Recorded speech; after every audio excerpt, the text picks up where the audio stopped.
Con Nico Guigú, estábamos saboreando el chipá recién traído desde Quebracho, departamento de Paysandú. Hola Nicolás, doctor en antropología, investigador, docente, artista plástico. Buen día y bienvenido. Qué rico, buen día. Bueno, esto no. Riquísimo. ¿Cómo estás, Alejandro? Bien. Tanto tiempo. De verdad, mi querido. Tenía ganas de conversar con vos porque, primero me gustaría no resumen, brevísimo resumen, porque se llevó hace pocos días atrás un coloquio bajo el título Democracia, Racismo y Derechos Humanos. Es verdad. En el panel estuvo quien fuera vicepresidenta de Costa Rica, tengo entendido, ¿verdad? De visita por nuestro país. Es verdad. Y entre otros, el doctor Nicolás Guigú, Nelson Villarreal también, Sí. un querido amigo de esta casa. Nada, yo sé que esto fue una actividad abierta en el sentido que se vio por YouTube, que está, creo, en YouTube. Está en YouTube, sí, claro. Pero claro. Me gustaría a propósito de eso. Mira, estaba Epsi Campbell, que fue la vicepresidenta de Costa Rica. De Costa Rica. Bueno, Villarreal, como ya señalaste, la doctora Alicia Esquivel, la magíster Critana Rulfel, los comentaristas. Henry Murray de Colombia, Fernando Leguizamón, Leticia Rodríguez Taborda. Arrímate el micro más que puedas. Perdón. Y la coordinación de Katia Cayano y Giovanna Sánchez, que son parte del Núcleo de Antropología de la Contemporaneidad, que tiene como sede la FIC. Ahora estamos muy entre FIC y Facultad de Arte, porque Alejandro, ahora estoy trabajando también en la Facultad de Arte. O sea, estás en la Facultad de Información y Comunicación, ¿no? Y en la Facultad de Arte porque accedí a través del concurso en grado 5 y bueno, estoy con los 2 grados 5 ahí, tratando de construir un espacio en común gradualmente. Y esto lo hacemos en el marco de un proyecto de investigación I+D de la CSIC, de la Comisión Sectorial Científica de la Universidad de la República, que se llama Narrativas, Representaciones, Memorias y Mitologías, etnografías y reflexividades acerca del racismo, la diferencia, la diversidad y la discriminación en el espacio de la nación desafiada en el siglo XXI. Es un trabajo sobre discriminación y racismo, un proyecto I+D central de la universidad, que también tiene como sede la Facultad de Información y Comunicación y que también lo estamos articulando ahora con la Facultad de Arte, ¿no? Es decir, en este proceso que tenemos, fue mucha gente a la Sala Mayolo, que fue donde se llevó a cabo esto. La verdad que estuvo muy lindo, muy interesante el trabajo sobre la temática de racismo que estamos llevando adelante y otras cosas más que estamos haciendo, pero eso es como el trabajo central que estamos llevando adelante a cabo ahora. Siempre, obviamente, que hay otras líneas, otras cuestiones, otras inquietudes también al mismo tiempo, pero bueno. En el marco de los 100 primeros días del cuarto gobierno del Frente Amplio, el gobierno presidido por Yamandu Orsi, siguen ocurriendo distintos análisis, distintas miradas, y desde esa perspectiva, no sé, me vinieron ganas de conversar con vos a propósito de si la antropología también se permite esos ejercicios, porque claro. me pregunté, ¿no? Ya sé que todo límite es un límite que en algún fondo es arbitrario, caprichoso. ¿Por qué poner una frontera ahí y no ponerla un poco antes o bastante después, ¿no? Pero me parece interesante que en estos 100 días, no sé, si la antropología también nos da herramientas para hacer miradas de carácter colectivo político, como sería el caso. Y ayudarnos en ese sentido. La primera herramienta es, el proyecto al que hacía ilusión con anterioridad trabaja la temática de la discriminación y el racismo articulado con la mitología nacional. Yo estudio mitología. ¿Sí? Entonces, eso de los 100 días se construyó como mitología o como mitema, una unidad entre los mitos. Sí. Vos sabés el origen. El origen, sí, tiene que ver con la gran crisis del 29 que atravesó las economías del mundo. Una de esas economías que fue afectada fue la economía norteamericana, claramente, y Roosevelt, que de alguna manera trató de colaborar a salir de esa situación con nuevos pactos sociales, una visión posliberal en el sentido de una intervención del Estado en el mercado, justamente porque ese liberalismo económico era en parte esa desregulación total, era en parte lo que tenía que ver con ese nivel de crisis, ¿sí? Y bueno, y ahí aparecen los famosos 100 días de Roosevelt, como un nuevo proceso fundacional, digamos, Claro. de Estados Unidos, y eso, claro, fueron tan radicales las medidas que él tomó, ¿sí? Y llevó a la economía de Estados Unidos a otro lugar, en el sentido de que el nivel de intervencionismo y nuevos pactos sociales que genera Roosevelt no tienen, digamos, antecedentes en las prácticas políticas y económicas de los Estados Unidos, que venían en esa matriz tan liberal, tan poco intervencionista, o intervencionista de otra manera, y que con Roosevelt, bueno, ingresa ese intervencionismo y esa tentativa de ir trabajando para salir de la secuela de la Gran Depresión. Entonces queda ese mi tema de los 100 días, y a partir de los 100 días de Roosevelt, todos los gobiernos del mundo se sienten obligados a dar cuenta de los 100 días. Fíjate los efectos de la mitología sobre las prácticas políticas. Es fascinante, porque además estamos hablando de un episodio que está al borde de cumplir 100 años. Bueno, a borde de cumplir 100 años. Bueno, mira, viste los números. Ahí tenés.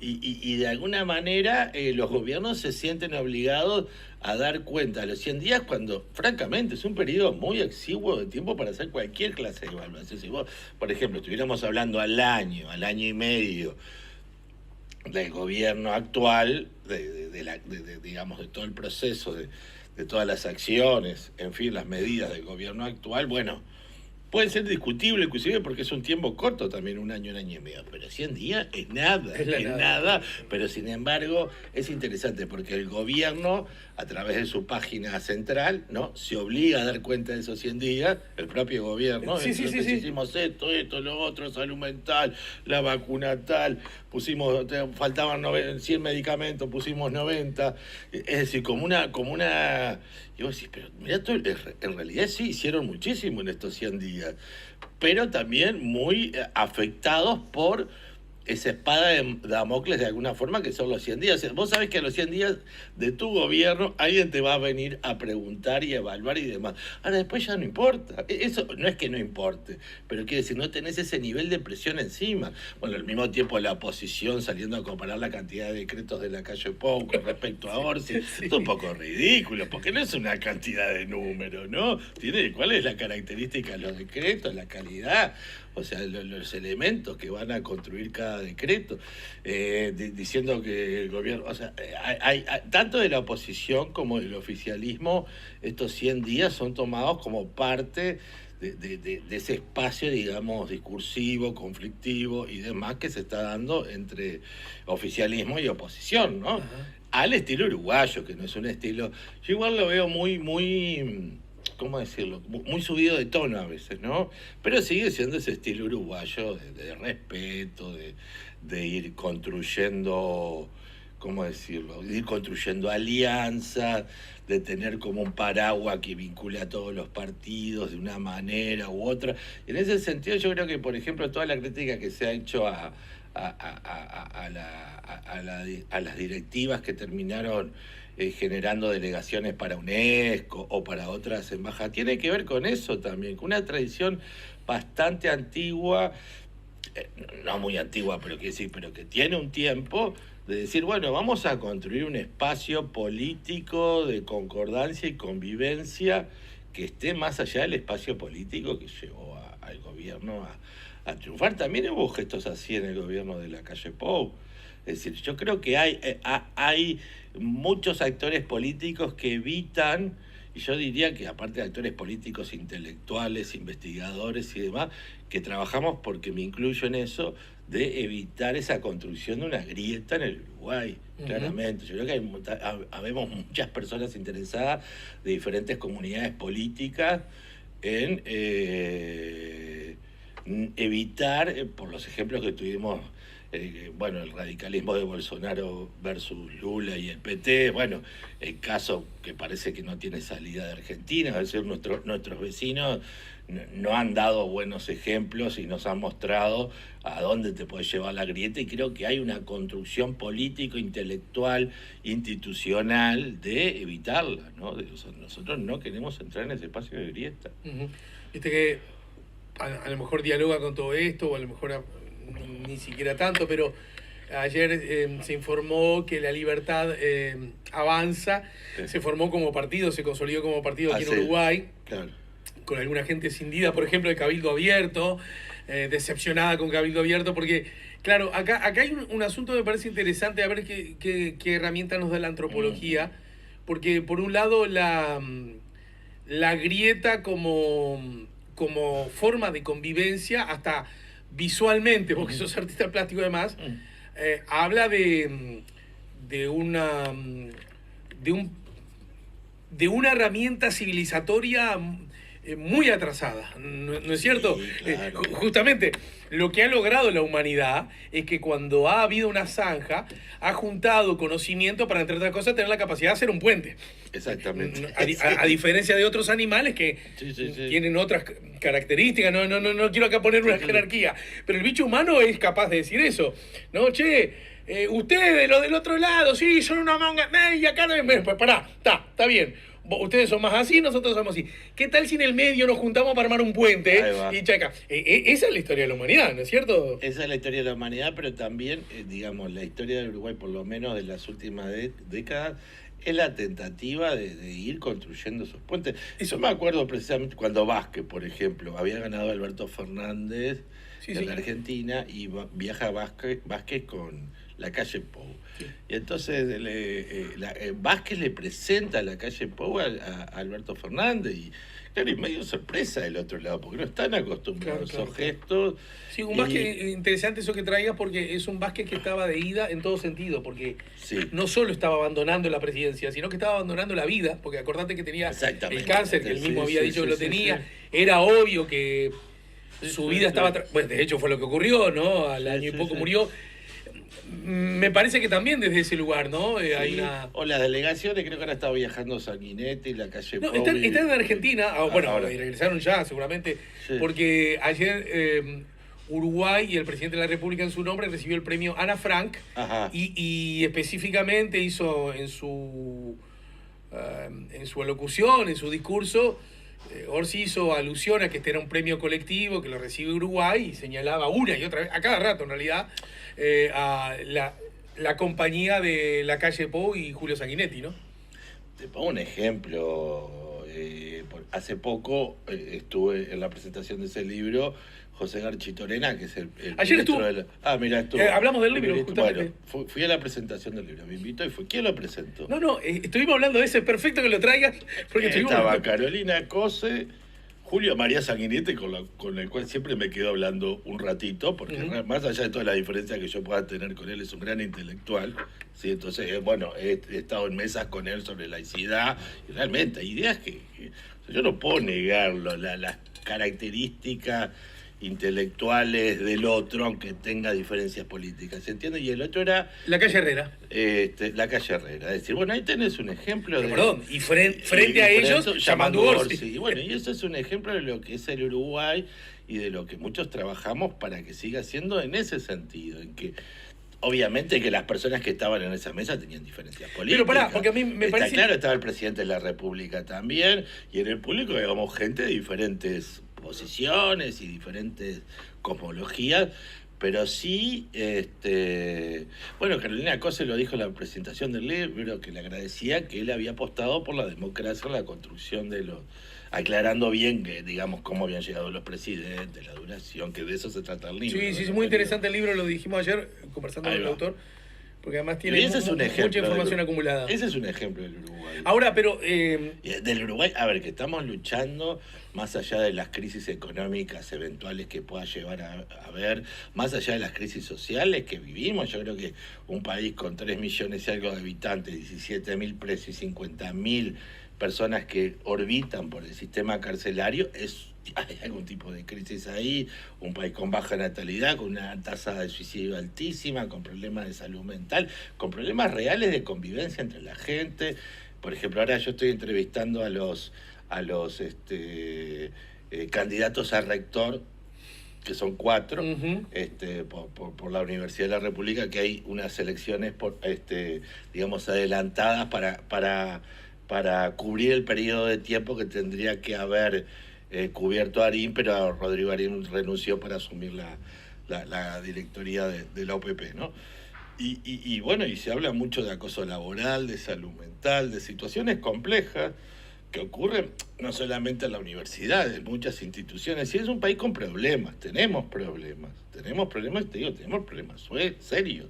Ahora justo el otro día estuve en la Facultad de Ciencias Sociales dando una charla sobre el tema del suicidio, bueno, y hablamos de eutanasia y demás. Y el tema de la salud mental, el suicidio y demás, es un tema en Uruguay gravísimo, gravísimo. Ahí esbozaste una idea que me pareció muy, muy interesante, y aunque luzca un oxímoron, una contradicción, muy seductora, muy fascinante en el sentido de abordarla, ¿no?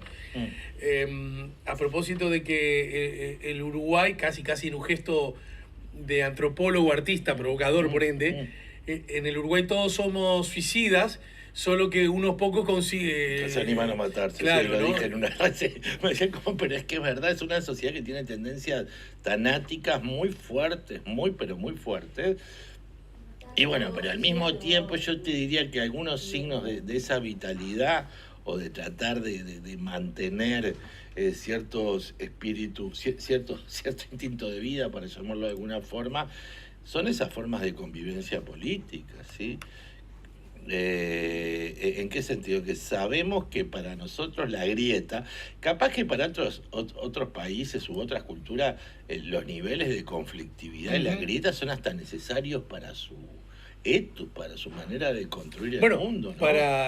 Te cito a vos mismo, para seguir teniendo vigencia los propios mitos en los que se reconocen, ¿no es cierto? Exactamente, entonces permanentemente ese conflicto. Bueno, yo creo que el caso del país hermano Argentina no logran salir de eso. ¿Sabés ¿no? que conversamos esta misma semana con un politólogo, pero con especial interés en los temas históricos, porque se cumplió un nuevo aniversario de la primera presidencia de Perón, ¿no? Ajá. Entonces, desde ese lugar solo también otro gesto de la historia fascinante en sí mismo, de que partió en dos la historia argentina, y no sé si más, bueno, un antes y un después, pero esa idea de... Él hablaba, mirá vos, casi en diálogo con algunas de las cosas que vos decís, de que el peronismo necesita identidad en la alteridad y viceversa, ¿no? Sí, claro. Hay gente en la Argentina que su definición política es ser antiperonista. No se sabe muy bien qué, pero no soy eso que está ahí. Claro. Y eso que está ahí, a su vez, es muy complejo de definir como algo único. Exactamente. Entonces, dentro de... es muy fascinante, ¿no? Es fascinante verlo, no sé si es fascinante vivirlo. No, pero fascinante en el sentido del estudio, no como adjetivo, sino como sustantivo. Esto gana interés. Y por otro lado, la República al lado, mucho más, ¿no? Claro, y que inclusive las grandes confrontaciones históricas que nosotros tuvimos se fueron civilizando, que fueron los partidos que tuvieron guerras civiles, conflictos armados y demás. E inclusive si vos mirás los capítulos también más conflictivos de la década de los 60 y 70, bueno, y todo el periodo postdictadura y demás, terminaron generando que esos nucleamientos terminaron formando partidos políticos pacíficos. Sí, bueno, de hecho con la inmensísima paradoja casi de guión, que José Mujica es presidente de la República y es un rockstar de la humanidad. Exactamente. ¿No es cierto? Exactamente. Bien, te propongo una brevísima pausa, porque hay un punto, todo bien, entonces está toda la mesa servida, están todos los comensales y la pasamos bomba. Pero no siempre, ni todos. No, es verdad. Me gustaría que al regreso, porque ¿en qué medida pasarnos de rosca con la diferencia, con la grieta, parece ser un rasgo, yo lo defino así, de precariedad civilizatoria? Uh-huh. Pero cuidado, que ya Dijsselbloem nos dijo, ¿no? Uh-huh. En el mismo barro todos entreverados, ¿no? Uh-huh. La frase era otra, pero se entiende el espíritu. Uh-huh. Es decir, ¿en qué medida somos capaces de no enamorarnos de la grieta, porque eso implicaría riesgo para la sobrevivencia, pero no parecernos tanto al punto que todo da igual? ¿De acuerdo? Luego la pausa. Ya digo, Alejandro Camino es muy inteligente y hace ese tipo de preguntas que Que son las preguntas clave, digamos. Bueno, ¿no? Vos tenés una capacidad. Bueno, no me elogies porque parece No, que no, está pero arreglado. no te elogio porque vos tomaste cursos conmigo también. Siempre me impresionó de vos esa capacidad que tenés de ir al meollo del asunto y hacer la pregunta que a mí me permite desarrollar una cantidad de cuestiones, porque el problema es, antes de la pausa, cómo salir de esa tendencia a la mismidad que tenemos en Uruguay, que ese es el otro gran problema, ¿no? Es decir, por un lado evitamos la grieta, pero por otro lado, ese evitar la grieta muchas veces nos dificulta enormemente entender la diferencia. Soportar la diferencia, tolerar la diferencia, nos cuesta mucho. Cuando la diferencia ya está... ¿Querés hacer la pausa y seguimos? Sí, hacemos la pausa. Dale. Estamos poniendo la mañana en camino, estamos conversando con el doctor en antropología, artista plástico y poeta. Está poniendo la mañana en camino Nicolás Guigú. Preguntas, comentarios, opiniones. Está habilitado nuestro WhatsApp 099-894-987. Y también está habilitado nuestro chat en el canal YouTube, La Mañana en Camino. Che, muchachada, son los últimos minutos también para pronosticar los resultados de la penca hoy mundialista, es decir, eliminatoria, rumbo al Mundial. Primera fase del Mundial, como se le suele llamar también. Uruguay-Venezuela, ¿cómo salen? Bolivia-Chile, ¿cómo salen? Argentina-Colombia, ¿cómo salen? Brasil-Paraguay, ¿cómo salen? Perú-Ecuador, ¿cómo salen? Ya volvemos con La Mañana en Camino.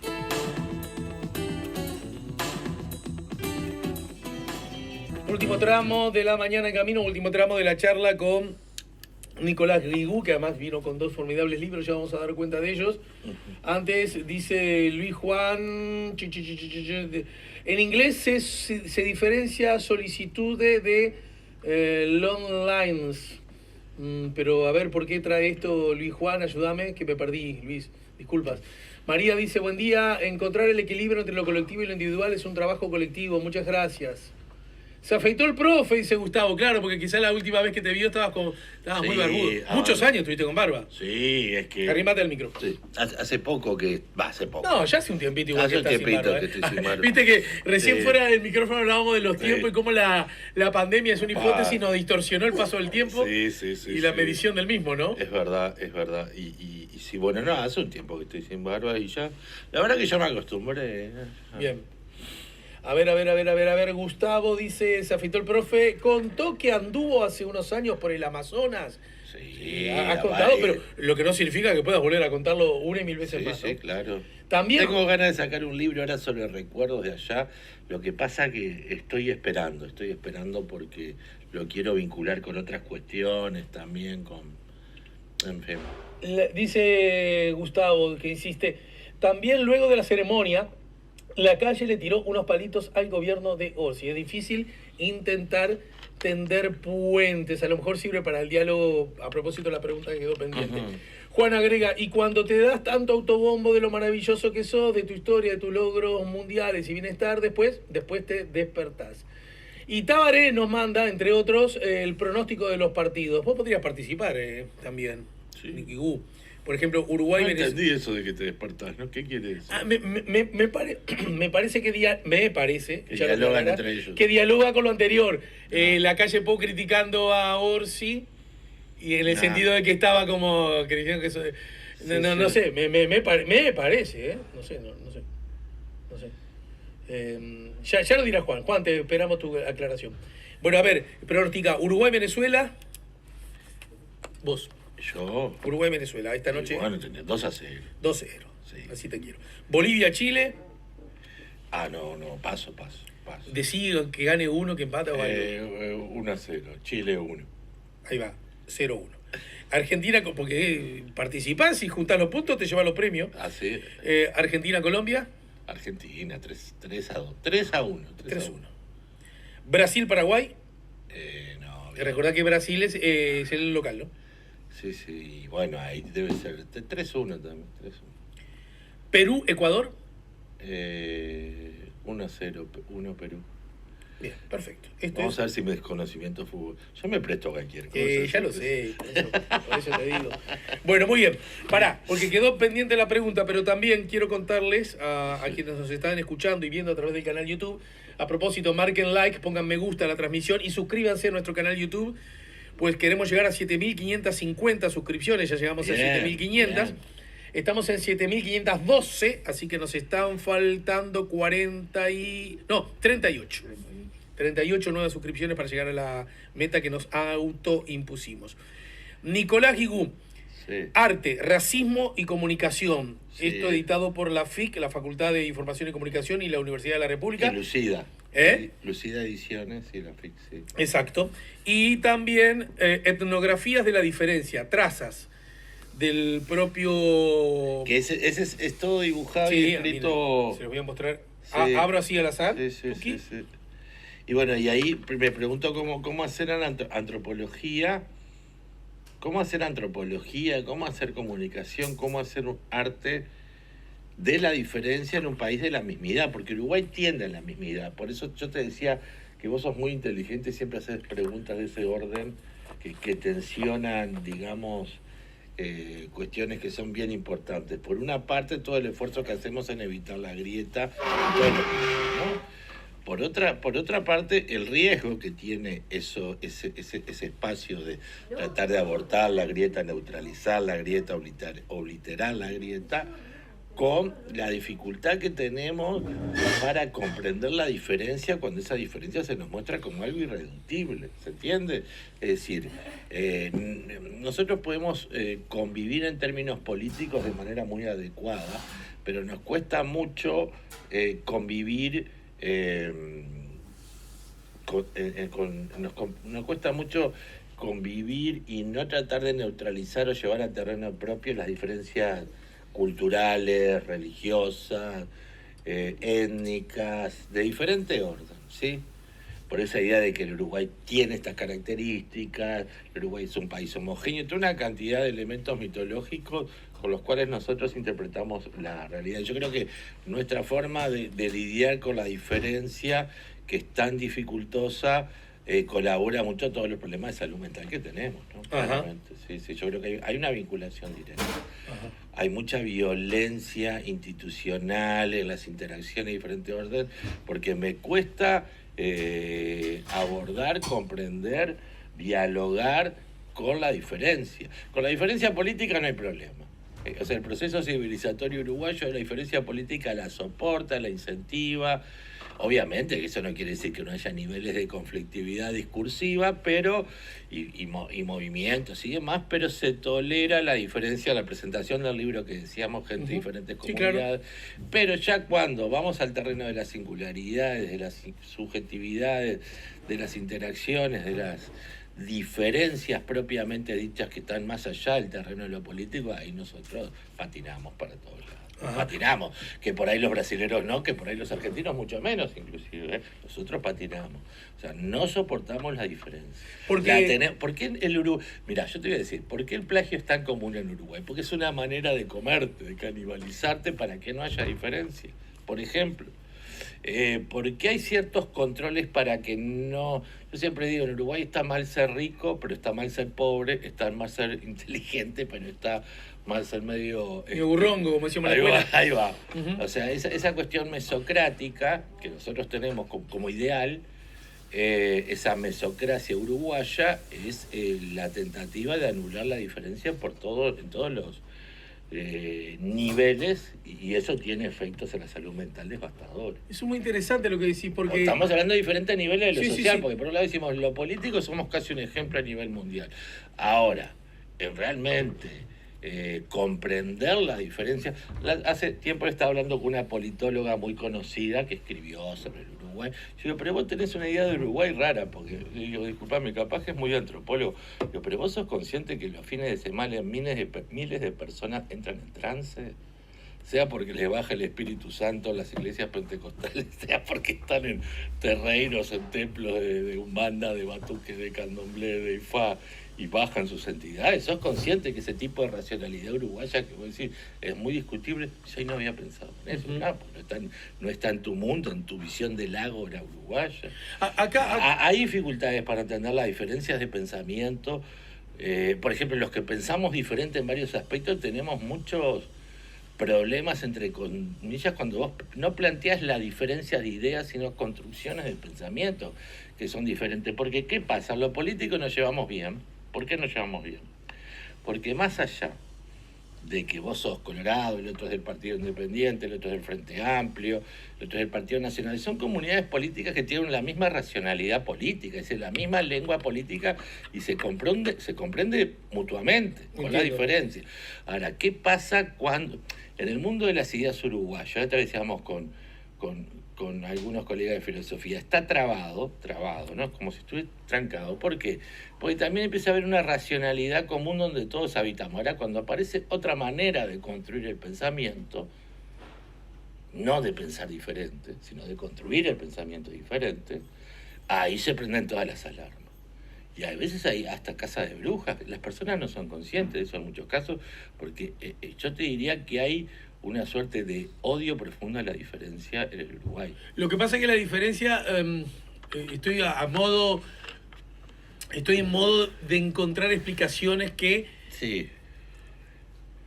No justifiquen, pero nos ayudan a entender por qué ocurren las cosas. Uh-huh. Y que quizás apliquen en lugares más pequeños, ¿no? Quizás en lugares más grandes, por definición, donde hay más miradas, eso se licúa un poco. Quizás, si vos te conformaste como ser, tu cabeza, su pensamiento, tu emoción, tu vínculo, en base a 3 o 4 ideas o formas de pensar para agarrar tu desafío, y llega un momento que alguien las pone en jaque o en duda, vos sentís que no está poniendo en jaque ni en duda esas ideas o esas formas de pensar. Vos sentís que te está poniendo en jaque, en duda, tu propia existencia. Claro. O tu propia matriz de pensamiento. Y ante eso es inevitable que uno tienda a defenderse. Advertir que vos lo que en realidad venís a hacerme es a dañarme, y por lo tanto huyo de eso y pasás a ser enemigo. Un enemigo. Porque querés dañarme. No quiero. No. No es porque uno quiera dañar. No, ya sé. Es que, a ver, dañás mi horizonte de convicción sobre el mundo social. Eso es lo que a eso voy como posible. Y entonces, como posible explicación. No soporto eso por mi narcisismo, por lo que fuera, por el mundo de certezas en el que vivo, no soporto esa construcción de pensamiento. Y si estoy en condiciones de destruirla o obliterarla o eliminarla, lo voy a hacer. Ahora, fíjate que eso tiene que ver con nuestra construcción identitaria.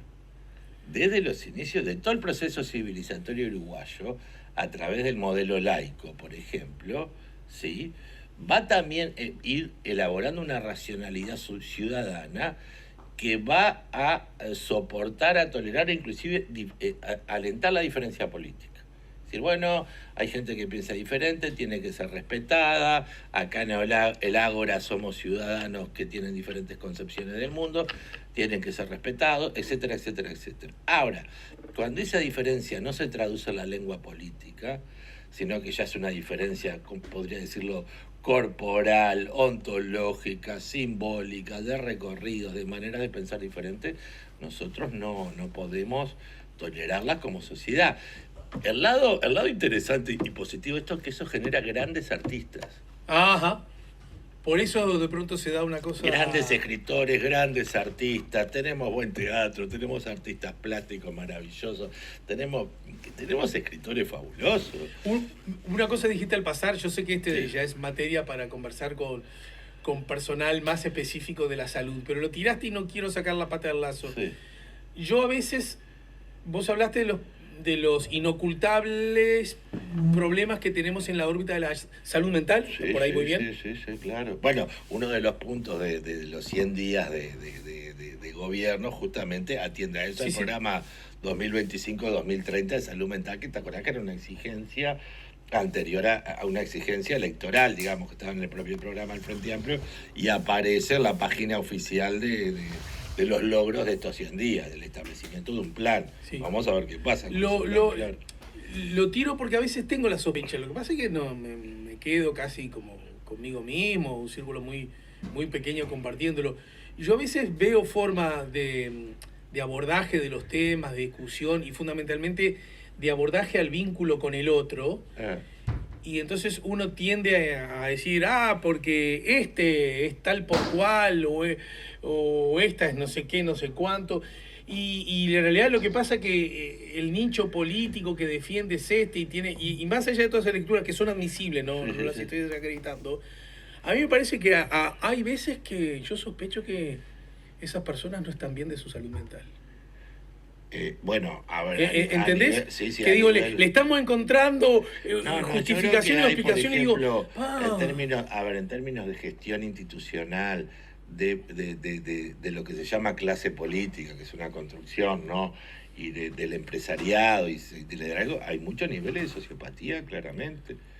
Hay sociópatas, el Uruguay está lleno de sociópatas, doblados, gente que tiene unas prácticas y unos discursos maravillosos, pero después unas prácticas y discursos maravillosos visibles, pero después pasan situaciones tremendas, que les gusta conspirar. Por ejemplo, la lógica de las conspiraciones en Uruguay funciona, por ahí no a niveles tan sofisticados como en otros países, ¿no? Pero sí funciona, hay gente que... Pero vos decís que en Uruguay más que en Hungría, qué sé yo. Y lo que pasa que, a ver, la medida que esa porque también hay crisis de la democracia en el sentido de qué pasa.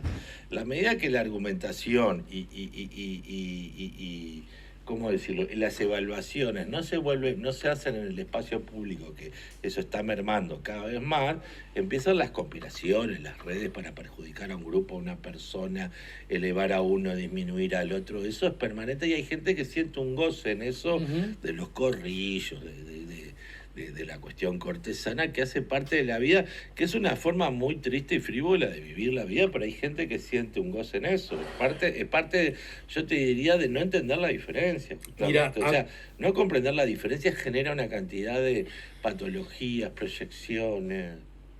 Sí. No, me quedé pensando en eso, no comprender la diferencia genera patologías, ¿no? Sí, claro. Es una patología, pero aparte, no sé, enrarecer, es decir, a ver, fíjate que ahora yo estoy con el tema del racismo religioso, ¿sí? Dentro de los estudios de racismo que estoy haciendo, que es, bueno, toda la criminalización que ha habido en los últimos tiempos sobre cultos afro, ¿no? Sí. Sobre religiones afro. Que la gente llama, denuncia, los jueces actúan, después aparece la Constitución, la libertad religiosa, la libertad de culto. Todos esos problemas que aparte me llaman gente de las religiones afro para contarme, o a veces para hacer una acción conjunta para evitar que interrumpan un ritual, la policía, etcétera, etcétera. Eso está pasando ahora acá, ¿no? Y yo cuento estas cosas y paso a ser como un sujeto exótico. Pero aparte no exótico. Yo como antropólogo que estudia religiones afro y racismo religioso, estoy cerca de los macumberos, de los brujos. Será brujo. ¿Entendés? Pero incluso apoyándome en esto que decís, yo recuerdo que cuando asumió el actual ministro de Ambiente, ¿no es cierto? Hubo él mismo creo que lo señaló en su discurso, soy el primer secretario de Estado de raza negra, ¿no es cierto? Sí, Ortuño. Sí, claro. Y recuerdo que ahí es cuando a mí me desconcierta un poco recuerdo que salieron voces, algunas que se identificaban como del Partido Colorado, no sé, porque nunca también eso, ¿no? Sí. Nunca terminás de saber, que es otro problema que tenemos ahora. Antes, el que decía una cosa, por cercanía o por distancia, vos sabías que lo decía. Ahora con el tema de las redes nunca terminás de saber quién es el que está hablando y eso, bueno, eso luce como un nuevo desafío, para no decir problema. Pero en todo caso, el loco dijo, soy el primer ministro negro, ¿no es cierto? Él mismo había sido subsecretario, pero no, estás denigrando a la querida Alba Roballo. Alba Roballo, que además se fue del Partido Colorado, justamente por el autoritarismo de Pacheco Pero y fue, fue es verdad fundador. que fue la primera ministra afro. Ella. Pero ahí tengo la duda, porque hay gente que la conoce y no, le decían la negra Roballo, pero no era de raza negra, a diferencia de Ortuño. Ahí empiezan todos los temas de autoidentificación. Está bien, lo que quiero... No. Y aparte ella tuvo un vínculo con la comunidad afro importante. Importante realmente, inclusive lo que la quiero, apertura al Estado, áreas del Estado por parte de... Más allá de eso, que en todo caso, como tiene que ver con la autoidentificación, sí. no deja de ser una zona relativamente discutible. A ver, ella no usó esa identidad como identidad política, está claro. Eso. A eso voy. Pero en todo caso, pero a esto voy. Estamos hablando de otro Uruguay.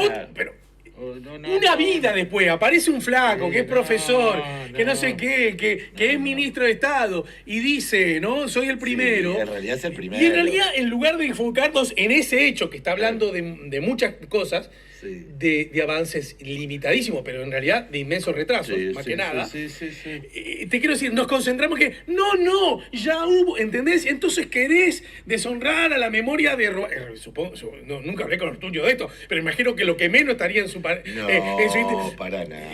Lo que quiero decir es justamente... Es una persona muy comprometida con su comunidad. En todo caso, nos falta capacidad de... aprovechar las instancias para un cierto crecimiento en lugar de una pelea, dijéramos, al barrio al cohete, ¿entendés? Sí, ay, claro, no, ya hubo una antes. Sí, claro. Porque además, esa persona que dijo eso, yo no sé cuántas veces en su vida había reflexionado sobre las bondades políticas de la negra Alba Roballo. ¿Entendés lo que quiero decir? Sí, y fue necesario que uno dijera para de pronto acordar. Lo de la biblioteca ahora. No me meto en la escena, ¿no? Ahora estamos todos ofendidísimos porque no podemos entrar a la biblioteca, ¿no? Sí. ¿Cuántos entraban a la biblioteca? Es verdad. No estoy diciendo que la mía estuvo bien o mal, no quiero que... No. Es el Ricardito. Cierran el Ricardito. Qué pena, Ricardito. Pero vos comprabas Ricardito, mirá lo que te digo. La Paponita, cerraron la Paponita. Llegaron a decir que era por la ciclovía que cerró la Paponita. La Paponita no entraba nadie hace 70.500 años. ¿Entendés lo que te quiero decir? Sí, la locura de... Pero exijámonos un poco más en lugar de una pelea que es demasiado Lo que pasa chata. es que cuando... Yo creo que el nivel de la discusión política en este momento es complejo porque está concentrada en el nivel, digamos, más profundo está concentrado en académicos que solo se entienden entre sí, que generan un metalenguaje, que por más que se saquen fotos y se digan populares y está, no, es un metalenguaje, es un incomprensible para el resto de la población, ¿sí? Y te puedo asegurar que por más que lo traten de hacerlo, no hay una preocupación por tender puentes. Igual creo que acá los investigadores nos preocupamos bastante por ir a los medios, de tener una relación, pero es como en otros países muchísimo menos. Menos aún, sí. Pero acá creo que es parte de nuestro espíritu democrático entre todos, periodistas, investigadores. Y porque creo que en el fondo, más allá de ciertas tentaciones, en el, 90%, no sé los porcentajes, a lo mejor le estoy errando, son hijos de la Universidad de la República. Y me parece que todos ustedes saben que la Universidad de la República existe porque hay señoras y señores que ponen impuestos. Y en particular, es una pelea que siempre doy, en particular los más pobres, porque los más pobres no van y pagan. Y pagan, y esos no saben evadir impuestos en general. Entonces, y hay una conciencia de todos nosotros de que tenemos que hacer una devolución permanente. Exacto, que yo celebro y reivindico. Pero entonces vos tenés ese análisis político muy académico que cierra en sí mismo y después lamentablemente nuestras dirigencias políticas, no digo la de uruguaya, digo, ni siquiera las latinoamericanas, estoy diciendo las mundiales.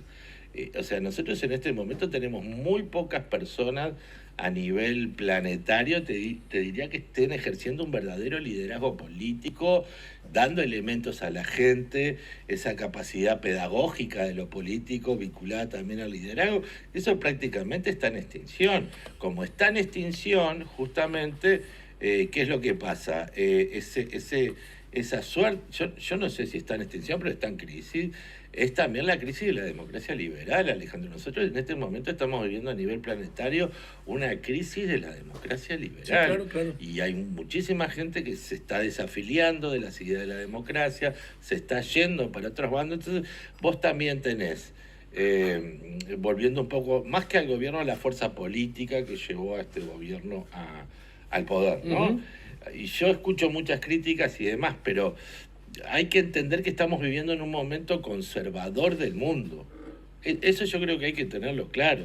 Es un momento conservador en todo el planeta, donde las derechas se vuelven más derechas, donde las extremas derechas se vuelven cada vez más legitimadas y por lo tanto legítimas, entre comillas, y donde las izquierdas cada vez se vuelven más conservadoras también. Porque se están viendo obligadas a moderarse. Exactamente. Y bueno, ya vimos, no me canso de decirlo, ¿no? Ya vimos que Lula, en el marco de la última elección que ganó, sin embargo, en un momento tuvo que decir, miren que yo no hice un pacto con el diablo, una conferencia de prensa. O sea, entonces pero inclusive en los niveles, te diría, de activistas, de dirigencias, que uno habla, uno ve un empobrecimiento intelectual, una falta de compromiso con lo colectivo, por más que sean militantes sociales o militantes de izquierda. Entonces, estamos transitando por una crisis muy compleja en el marco de un avance de la derecha, de la extrema derecha y la desafiliación, en los desdoblamientos de los sujetas y sujetos de izquierda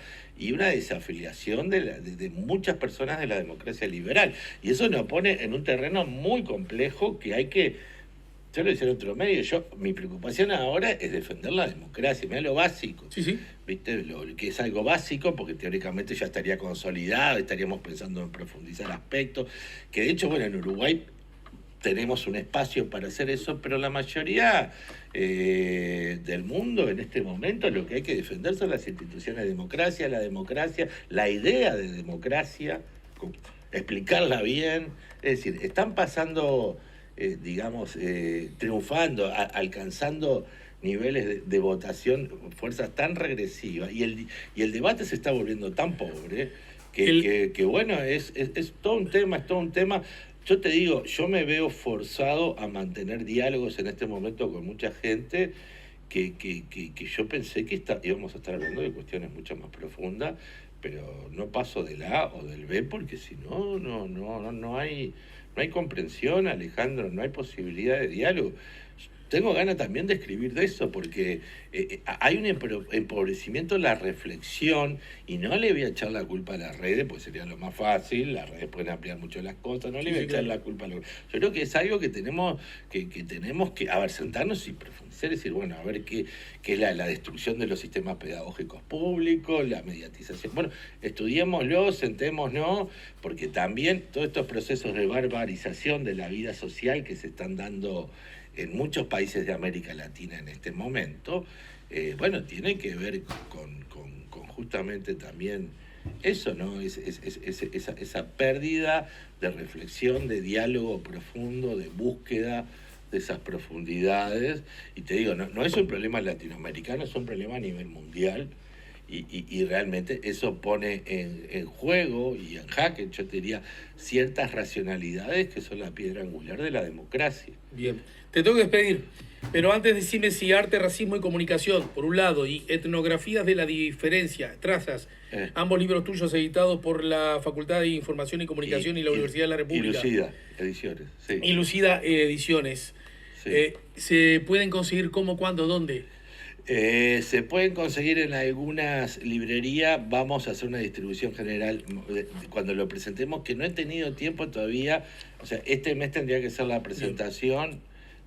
Estoy organizándola. Bueno, cuando eso ocurra nos llamás y le damos manija, ¿sí? Dale.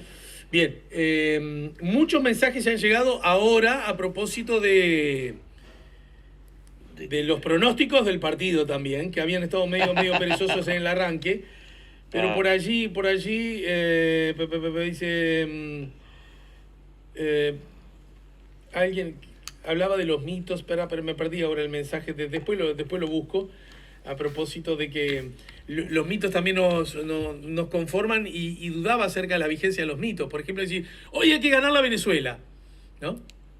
Pero eso es diferente, eso es un acto de fe que bueno, que puede ayudarte un poco o no. Pero señalaba, pero interesante, porque que viene de una situación que yo creo que es hija de los mitos. Uruguay salió cuarto en un mundial, y nosotros estamos enojados con el maestro Tavares y salimos cuartos. Es verdad. ¿Entendés lo que te quiero decir? Y este viejo que además, otra cosa, que como le costaba caminar era maltratado por eso, recordemos, También, ¿no? también, Que sí, andaba así, sí, ¿no? sí. Y resulta que salimos cuarto en un mundial y quintos en otro. Es ¿no? verdad, es verdad, es cierto. Pero, Bueno, pero a veces también las mitologías te llevan a imaginar tu Eso, comunidad, eso. a un estándar de acá y estás acá. En realidad, Y bueno, pero ahí, viste, por eso el concepto de mitopraxis, porque vos pones toda la mitología en juego y la realidad te dice, no. no te vayas, porque ya mismo vamos a preguntarnos cómo está el tiempo.